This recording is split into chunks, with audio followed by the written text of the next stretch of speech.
kita mungkin bisa memulai percakapan dengan siapapun. Tetapi ini tidak selalu terjadi dalam bentuk komunikasi yang sehat. Beberapa jenis komunikasi tidak berfungsi sebaik yang lain. Dan inilah sebabnya kita harus belajar bagaimana menguasai kata-kata, frasa, dan sikap yang tepat agar berhasil dalam kehidupan. Komunikasi menjadi hal penting dalam kegiatan sehari-hari. Pada dasarnya, komunikasi adalah penyampaian pesan. Dengan beragamnya manusia di dunia, tentu membuat penyampaian pesan ini juga beragam. Melalui komunikasi, seseorang bisa lebih mudah dalam menjalin relasi maupun mencapai suatu tujuan. Maka dari itu, banyak jenis pekerjaan dan kegiatan yang menuntut kita untuk menguasai kemampuan komunikasi.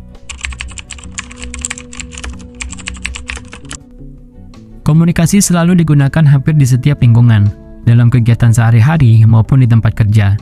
Sesederhana mengangguk atau mempresentasikan ide saat rapat merupakan contoh dari komunikasi, atau sekedar bertegur sapa saat bertemu orang di jalan juga merupakan suatu komunikasi. Dari situ, dapat dikatakan bahwa komunikasi sangat penting untuk membangun relasi, berbagai ide, mendelegasikan tanggung jawab, mengelola tim, dan banyak lagi. Mempelajari dan mengembangkan keterampilan komunikasi yang baik dapat membantu kita sukses dalam berkarir dan membangun networking. Meski begitu, kita membutuhkan waktu dan latihan untuk meningkatkan keterampilan komunikasi. Nah, untuk memulainya, kalian bisa mendengarkan penjelasan pada video ini terkait keterampilan komunikasi. Jadi, simak sampai habis ya, karena setiap poin penjelasan pada video ini sangatlah penting.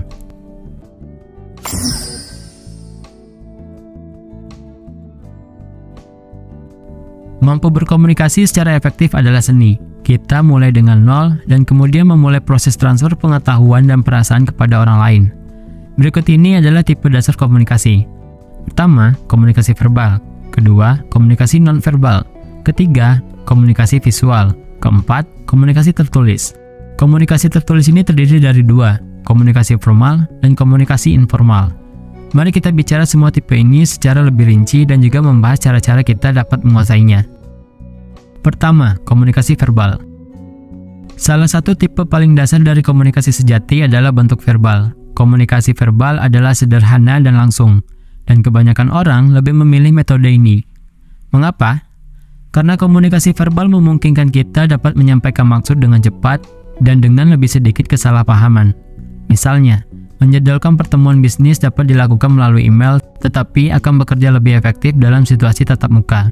Pilihan ini bersifat profesional dan bahkan dapat dilakukan melalui Skype atau bentuk lain dari alat komunikasi verbal atau visual online.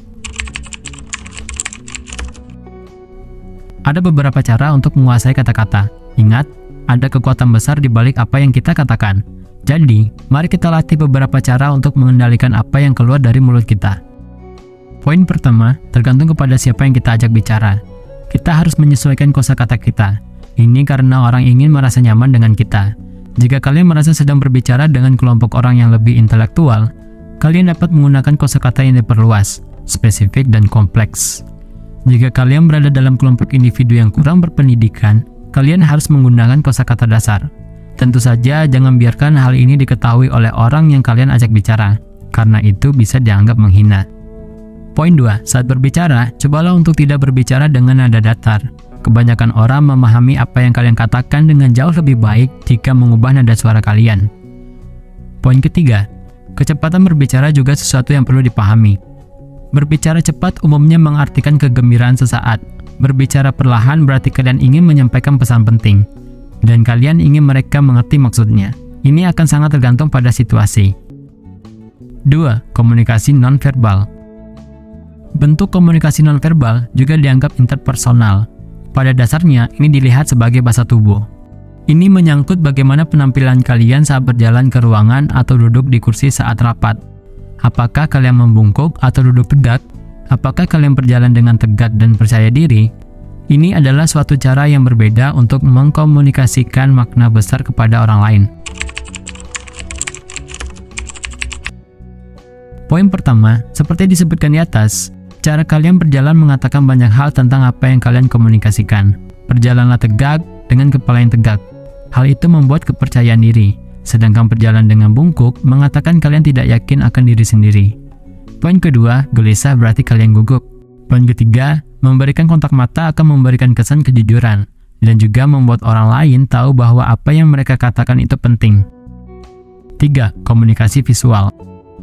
Jika kalian memahami bagaimana alat bantu visual digunakan dalam sebuah presentasi, maka kalian akan memahami bagaimana informasi itu disampaikan. Penggunaan komunikasi visual terlihat dalam representasi video dari produk dan juga berbagai brosur.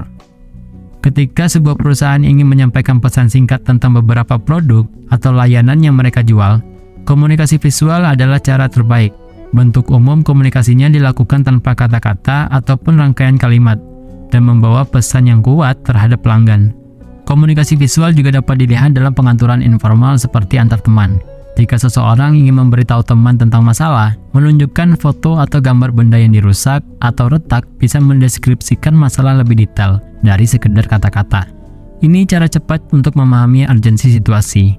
Tidak diperlukan kata-kata saat komunikasi visual yang serius digunakan. Poin pertama, pada dasarnya, cara terbaik untuk menguasai komunikasi visual adalah dengan menciptakan gambar yang jelas dan ringkas dari ide kalian. Apakah kalian mencobanya untuk menjual produk atau layanan? Visualisasi selalu menarik bagi mata dan menciptakan keinginan untuk belajar lebih banyak. Poin kedua, cara lain untuk menguasai komunikasi visual adalah dengan memasangkannya secara pas dengan komunikasi nonverbal dan verbal. 4. Komunikasi tertulis.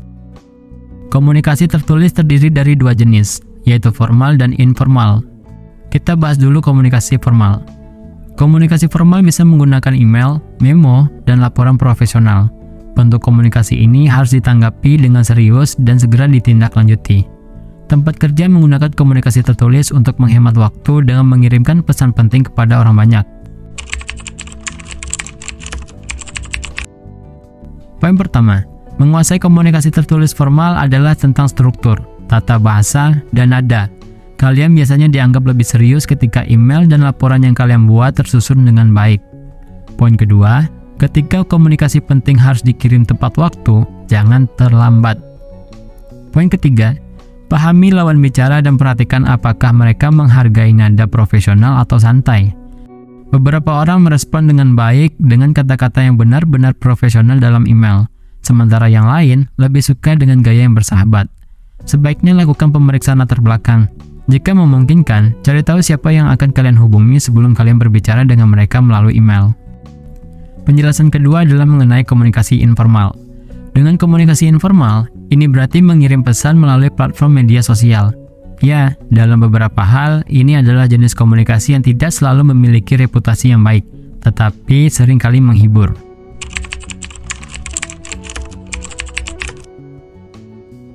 Poin pertama, ketika berbicara tentang komunikasi informal, seperti berbicara dengan teman atau keluarga, tidak ada aturan yang baku. Namun, menjadi sopan dan peduli adalah yang terbaik. Sebagian besar teman dan keluarga ingin diperlakukan dengan rasa hormat ketika diajak bicara, bahkan melalui media sosial. Poin kedua, saat berkomunikasi secara informal, kalian juga harus mengerti dengan siapa kalian berbicara. Jika mengenal baik orang tersebut, mungkin kalian bisa bercanda atau mencaci maki. Namun, jika mereka adalah kenalan yang cukup baru, kalian mungkin lebih ingin menahan diri. Poin ketiga, jangan menggunakan fitnah, rasisme, atau penghinaan gender ketika memposting komentar di media sosial. Belajarlah untuk toleran terhadap perbedaan dan perlakukan orang dengan cara yang kalian inginkan. Mungkin gaya hidup yang kalian punya juga bukan hal yang wajar buat orang lain. Memahami jenis komunikasi hanyalah awal, penting juga untuk berkomunikasi secara umum. Sangat penting untuk terbuka tentang apa yang perlu dilakukan, apa yang perlu dikatakan, dan memberikan salam ramah setiap saat. Tanpa komunikasi, kita kehilangan banyak kredibilitas dalam tindakan dan penampilan kita. Jadi, mari kita pelajari berbagai jenis komunikasi seperti yang sudah dijelaskan di video ini. Kemudian, mari kita belajar untuk menguasainya juga. Semoga bermanfaat, Thumbers.